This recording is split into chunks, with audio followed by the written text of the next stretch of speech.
Yes, very good morning, everyone. So, today we are starting with the chapter 4 or history, that is Mughal Empire. So, as you remember, in the last chapter, we have studied about Delhi Sultanate. We have seen what was the last dynasty of Delhi Sultanate? Lodhi dynasty, and the last ruler was the Ibrahim Lodi. तो हमने last section में ही देखा था कि इब्राहिम लोदी को बाबर ने हराया and Babur established the Mughal empire in the country. Yes, this is the Red Fort picture. That was the residence of Mughal emperor. Now the point comes, who were Mughals? Mughals actually कौन थे? Yes, so the Mughals were descendants of two great lineages of rulers. यानी दो अलग अलग पीढ़ियों के वंशज थे. अब कैसे दो अलग अलग पीढ़ियों के?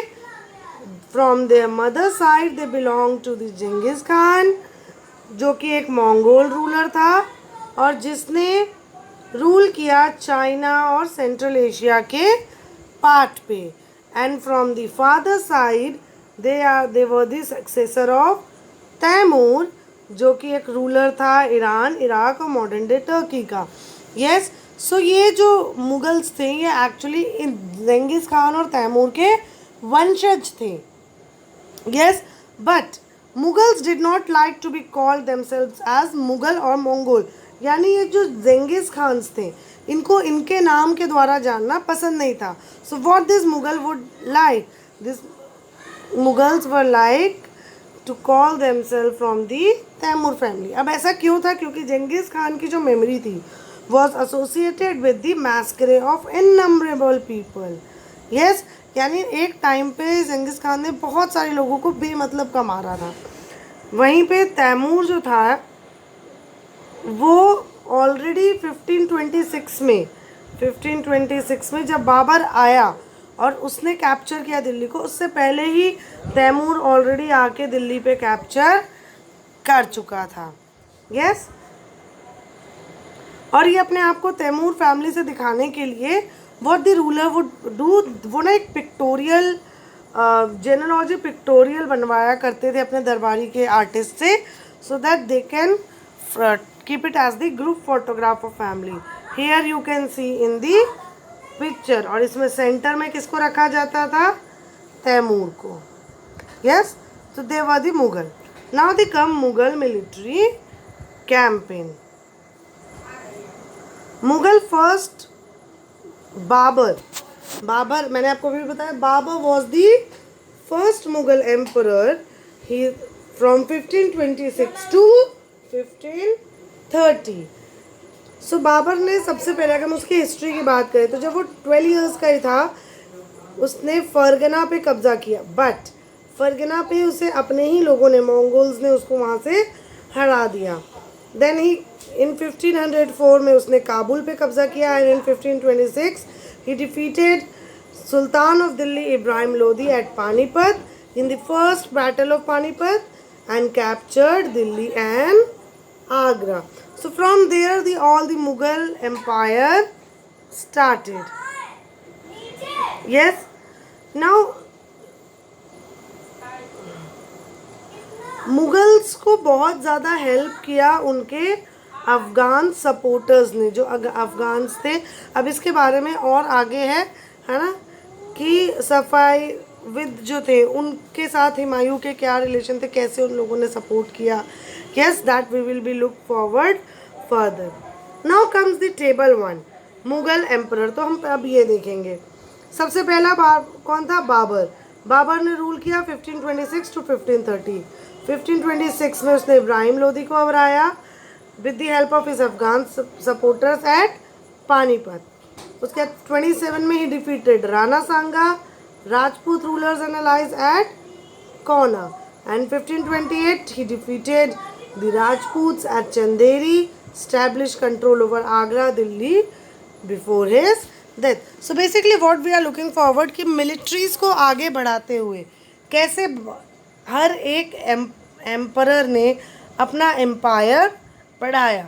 अब बाबर के बाद एग्जिस्टेंस में आए Himayu. Himayu rule over here in the two period 1530 to 1540 and 1555 to 1556. अब आपके मन में क्वेश्चन आ रहा होगा कि जो बीच के ईयर्स हैं वो कहाँ गए. यस, तो बीच के ईयर्स में हिमायू को हरा दिया गया था. अब let's see. Himayu divided his items according to the will to his father.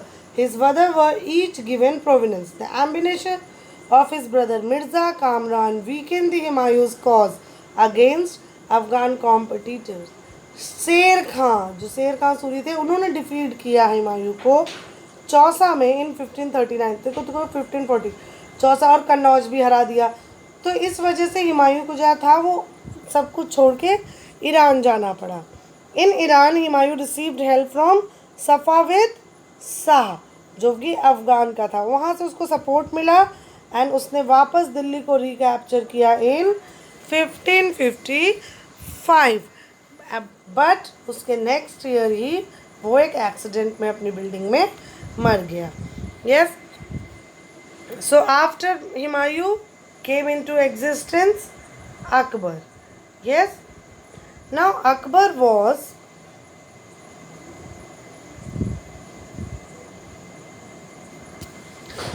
was only 13 years old when he became emperor. His reign can be divided into the three parts. So the first one was the 1556 to 1571. Akbar became independent of the resident Baimai Khan and other members of his domestic staff. So पहला part वो है जहाँ पे अकबर ने जिन्होंने भी हिमायू ने जो जिस टाइम पीरियड के लिए नहीं था और अपना कब्ज़ा कर लिया था, स्पेशली सूरीज जो थे उनके और बाकी लोगों को वहाँ से हटाया और उस पर कब्ज़ा किया. इन द सेकेंड उसने जो दूर के एरियाज़ थे like the areas like Gujarat, Bihar, Bengal, Orissa यहाँ पे, और उसने बट इसके बदले में उसे रिवॉल्ट भी झेलना पड़ा मिर्ज़ा हाकिम का. एंड द थर्ड इज़ जब उसने अपना एम्पायर और बढ़ा के उसने काबुल की तरफ वहाँ पे उस कैंपेन को बढ़ाया. But in the last year of his resign Akbar was distracted by the rebellion of the Prince Salim the future emperor Jahangir. तो अकबर को रेबिलियन रेबेल किसने किया था? उसी के अपने बेटे प्रिंस सलीम ने, जो कि उनको हराने के बाद नेक्स्ट एम्परर बना जहांगीर. नाउ जहांगीर ने भी मिलिट्री कैंपेन्स किए. उसने सिसोदिया रूलर मेवाड़ अमर सिंह को है ना एक्सेप्ट करवाया मुग़ल सर्विसेज. यस, बट वो सिख्स, अहोम्स और अहमदानगर वाले में ज़्यादा फॉलोअप नहीं किया. और जहांगीर को हराया, जहांगीर को रेबल किया प्रिंस खुरम जो कि फ्यूचर एम्परर हुए शाहजहां. यस, उन्होंने उनको हराया और जहांगीर की वाइफ नूर जहां भी इन चीज़ों को सॉर्ट आउट करने में पॉसिबल नहीं हुई. फिर शाहजहां जब वो आया तो उसने भी अपने राज्य को बढ़ाया. बट देखो शाहजहां भी था, उसके जितने बेटे थे सबके बीच में कॉन्फ्लिक्ट हुआ कि राज्य किसको मिलेगा. यस, तो इसलिए औरंगज़ेब जो था शाहजहां का बेटा, उसने अपने जीता और अपने सारे भाइयों को मार के और शाहजहां को जेल में बंद करके और उसने सारा राज्य खुद हासिल कर लिया. तो इस तरीके से औरंगज़ेब आया. बट औरंगज़ेब का टाइम वो पीरियड था कि जहाँ पे एक आप कह सकते हो कि 17th सेंचुरी तक आते आते एक डिक्लाइन शुरू हो गया था मुग़ल एम्पायर का. आप इसको और डिटेल में पढ़ेंगे. Yes, it is explain in a very simple language. So this is the area that was actually covered by the Mughal empire at the peak. Now Mughal tradition of succession. Succession मतलब क्या होता है?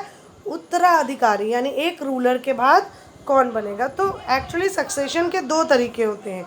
एक होता है प्राइमोगेनिचर और दूसरा होता है कॉपर्सनरी. प्राइमोगेनिचर मतलब क्या होता है कि एक फील्ड का मतलब एक राजा का जो सबसे बड़ा बेटा होगा वही उसकी पोजीशन लेगा. एंड कॉपर सिनेरियो कि when the father will divide all his property between all the sun.